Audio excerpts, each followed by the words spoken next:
This is a recording for Chapter 8, which is on group influence. So what is a group? Let's define that first. It seems kind of obvious, but let's define it anyway. It's two or more people who interact and who influence one another. That's simply what a group is. So how do groups affect us? According to social facilitation, it appears that it can go either way.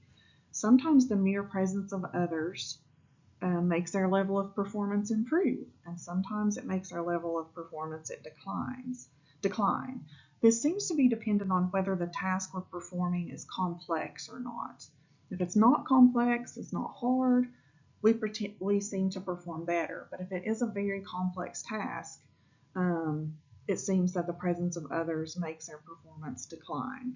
So it's kind of interesting that the presence of others can make us do better or make us do worse. So that's how groups affect us. How do we affect groups? If a minority of group members consistently maintains its position, then it may have an effect on group consensus. So even if it's just a small number of people in the group that continually maintain the same position, they may be able to affect the whole group. That's especially true if the minority group displays self-confidence, and the opinion of the group leader may change the opinion of the group. So not only can a small group of people within a group change the group's beliefs and opinion, the leader, as we discussed the power of authority in Chapter 6, can also change the opinion of the group. So let me know if you have any questions, because I know that's kind of hard to take all that in. So certainly, just a reminder in the middle now, let me know if you have any questions. Crowding, the effect of others' presence increases with their number. Given extreme pressure and large crowds, we're vulnerable to choking. Being in a crowd also intensifies positive or negative reactions. So in other words, that's just saying the more people there are, the more it affects your behavior and your beliefs. And choking is simply not being able to do the task that we're trying to complete. So why do groups affect us? One reason is evaluation apprehension. Observers make us apprehensive because we wonder how they are evaluating us. We feel like we're in the spotlight and they're evaluating everything we do. So that makes it harder for us to complete the task. The presence of others can also be distracting because it diverts our attention away from what we're doing. If you're thinking about others' reactions, you have less cognitive capacity for focusing on a difficult task, simply because you're focused on other people being there and distracted by that. Social loafing. The definition of social loafing is it's what happens when someone puts in less effort when they're judged as part of a group. This level of effort is lower compared to when the same person is working alone or judged individually. I'm sure the majority of you have done a group project in which not everyone put in the same effort. Well, social loafing, that's what that's called. When, because you're in a group, you don't put in the same amount of effort that you would if you were doing the task individually. So what are some ways to decrease this social loafing? Make individual performance identifiable. In other words, each member of the track team's run times is individually evaluated by the coach. So it does give some individual responsibility to the person.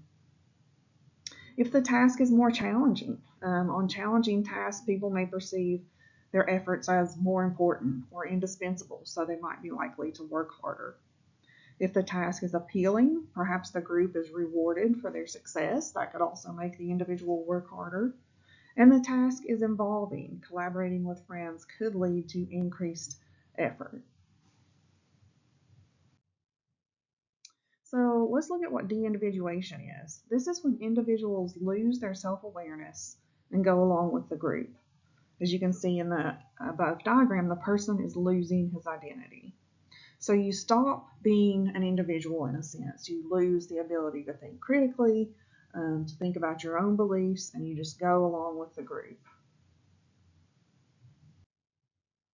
So what causes de-individuation? Why do people allow that to happen?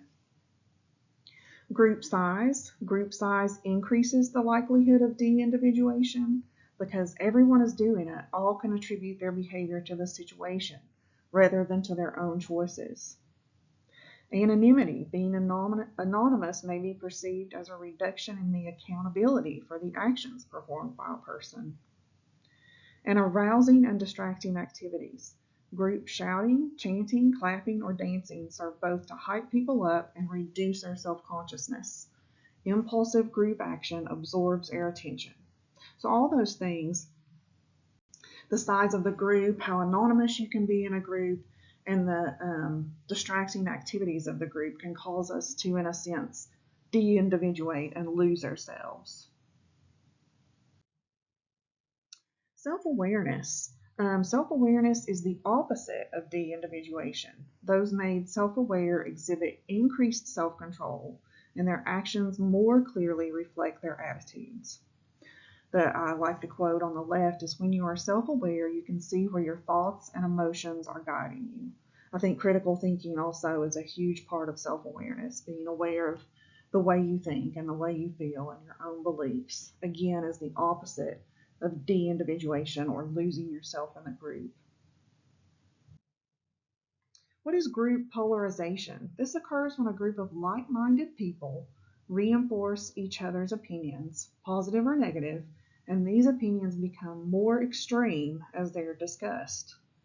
So why does this happen? We looked at these two things in the last chapter, but it happens because of informational influence that results from accepting evidence about reality, persuasive arguments that some group members had not previously considered. In other words, if you remember the simple definition of informational influence, it's simply the desire to be right. Normative influence, if you remember, is the desire to be liked, an influence based on a person's desire to be accepted or admired by others. In other words, we simply want people to like us, so we may express stronger opinions after discovering that others share our views. What does groupthink? This is when members of a group will conform to the majority opinion simply to maintain group harmony rather than stating their own opinions. It's differentiated from a simple group consensus by its often illogical or poorly thought through conclusions. So what causes groupthink? A group that's very cohesive is going to be more likely to have groupthink. An isolated group, a group that is not around any other groups, so they don't have any outside influence, are more likely to fall to groupthink. And in a group that has a very directive and dominant leader is more likely to fall to groupthink. And I included here a further diagram of groupthink, some symptoms of groupthink. First, they have the illusion that they're invulnerable.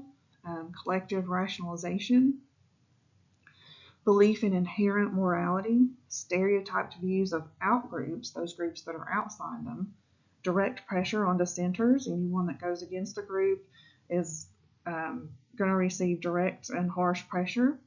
Self-censorship, the illusion of unanimity, and self-appointed mind guards. So those are some symptoms of groupthink that you might have witnessed in a group. So how is groupthink prevented? Open leadership. The leadership must be impartial and not endorse any certain position. The leader must encourage critical evaluation, which again discourages de-individuation. The leader must occasionally subdivide the group into smaller groups and then reunite to air differences, because we know the larger the group, the more likely it is to have an effect on us. The group must welcome critiques from outside experts and associates. In other words, not distance itself from outside groups, but let them come in and critique the group. And before making any decisions, call a second chance meeting to air any lingering doubts, to think more critically about making your decisions. And it looks like I left off the last slide to encourage you to let me know if you have questions. But Certainly, as always, please let me know if you have any questions.